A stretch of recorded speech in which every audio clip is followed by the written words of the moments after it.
আমাদের লাড্ডু সোনার জন্য কতগুলো গিফট এসেছে দেখো। আমার মামা মামি আর পুচকুর কাকিমার বাড়ি থেকে দেখতে এসেছিল পুচকুকে, তো তারা এই জিনিসগুলো নিয়ে এসেছে। এই দেখো একটা সুন্দর পেতলের বাটি আর ঝিনুক নিয়ে এসেছে আমার মামা মামি, আর সঙ্গে অনেকগুলো ড্রেস নিয়ে এসেছে, মানে জামা। তো চলো তোমাদেরকে এক এক করে দেখাই। এই দেখো সুন্দর একটা জামা, কি সুন্দর কিউট কিউট। এই একটা লাল, আমাদের লাড্ডুকে তো পুরো লাড্ডুর মতো লাল লাল লাগবে। এই সুন্দর একটা কটনের জামা। দেখো দুটো গেঞ্জি আর দুটো কটনের জামা। এই জামাটাও কি সুন্দর, এইগুলো আমি তোমাদেরকে দেখাচ্ছিলাম কত সুন্দর লাগছে বলে জামাটা। তো চলো আর কি কি আছে সেটা তোমাদেরকে দেখাই। এই সেটটা নিয়ে এসেছে পুচকুর কাকিমার বাড়ি থেকে।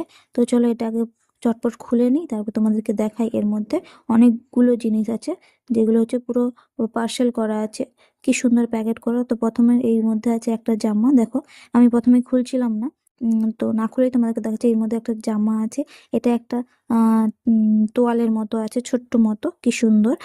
আর এই দুটো আছে হাত মোজা, সঙ্গে রয়েছে দুটো পা মোজা, একটা প্যান্ট আর একটা হচ্ছে টুপি। জিনিসগুলো খুব সুন্দর দেখতে, ফ্লিপকার্টে পাওয়া যায়। ফ্লিপকার্ট থেকেই বোধহয় অর্ডার করে দিয়েছে। তো জিনিসগুলো খুবই সুন্দর, আর পিঙ্ক কালার আরো সুন্দর লাগছে। এই জিনিসগুলোর মধ্যে তোমাদের কোন জিনিসটা পছন্দ হয়েছে কমেন্টে জানিও। টাটা।